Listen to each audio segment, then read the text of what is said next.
muraho neza abakunzi b'urubuga rw'uburezi by'umwihariko abakunda uburezi official TV. Uyu munsi turabagezaho inkuru ikomeye kandi iteye inkeke, inkuru y'umwarimukazi wakoze icyaha gikomeye cyane cyo gusambanya umwana muto cyane mu myaka, akaba yaranabyaranye nawe. Ibyo dusanzwe tumenyereye ku bagabo batera inda abana bato, ubuho inkuru yabaye iyindi. Uyu mwarimukazi yatwaye inda y'umwana muto cyane yajyaga asambanya. Amazina ye ni Naomi Tekeya Craig, umugore w'imyaka 33 wo mu mujyi wa Mandurah muri Australia. Yigishaga umuziki kandi yaramaze igihe kinini hari mu mwuga wo kwigisha abana, ariko uko ibintu byagenze ntibyigeze bishushanya akamaro ko kwizerwa. Iyi nkuru ntabwo ari inkuru ivuga icyaha gusa, ni isomo rikomeye ku babyeyi, ku rubyiruko, ku barimu no kuri sosiyete yose. Ni inkuru yo gutekerezaho cyane.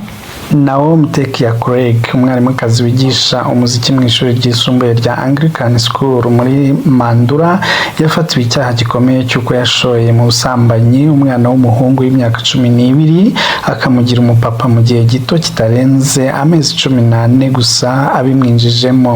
Kuva mu kwezi kwa 10 Oktoba 2024 kugeza mu Kuboza 2025.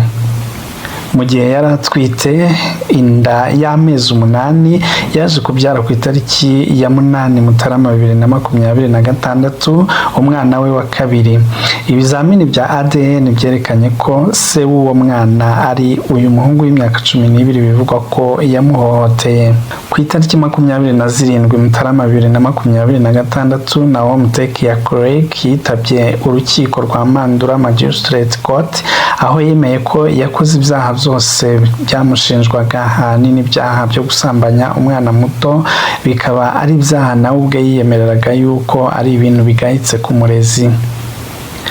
Inkuru nk'izi zagiye zivugwa mu bihugu bitandukanye nka Cote d'Ivoire, Leta Zunze Ubumwe za Amerika n'ahandi hirya no hino ku isi, ngira ngo mujya mubyumva.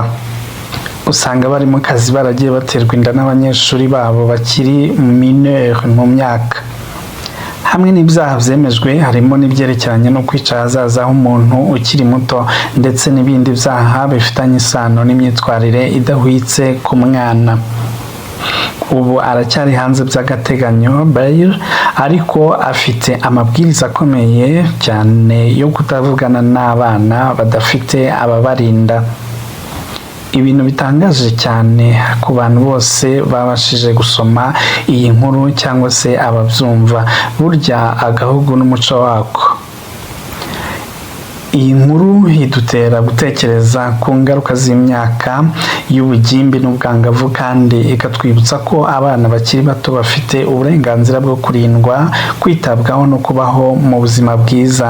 Iyo umuntu ari mu mwanya w'ubuyobozi, by'umwihariko mwarimu, agiriye nabi umwana, bituma habaho kwangirika gukomeye ku mutima no ku mubiri w'uwo mwana. Abana bashobora guhura n'ibibazo by'ubwoba, gutinya abantu bakuru, ihungabana mu mutwe, ndetse no kutigirira icyizere mu mibanire yabo n'abandi mu gihe kizaza. Ibi ntibikwiye na rimwe kubaho, kandi ni inshingano ya buri wese kuburinda.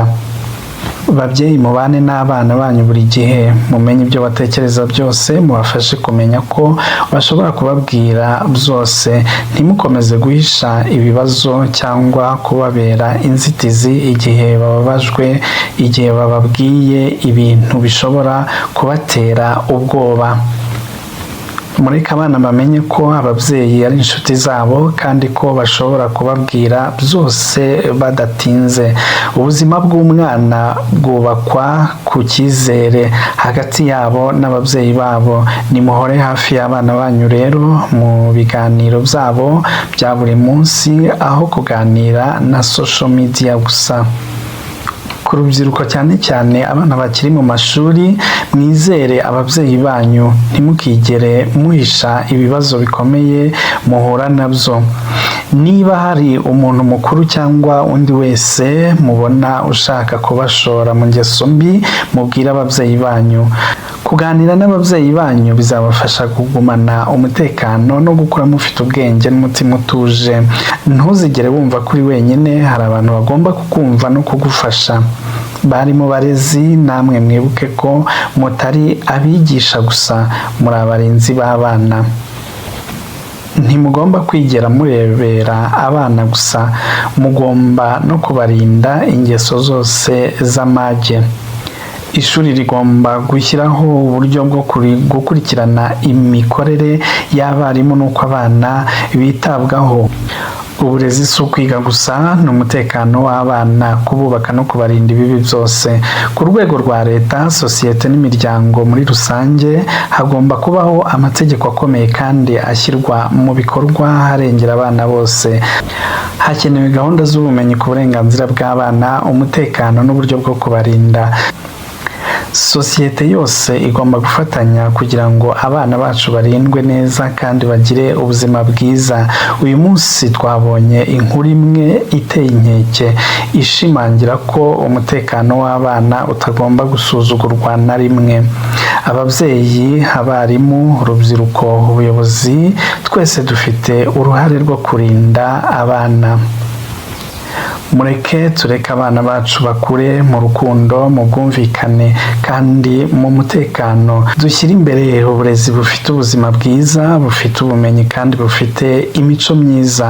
Inshuti bakunzi bacu rero, mwakoze gukurikira Uburezi Official TV.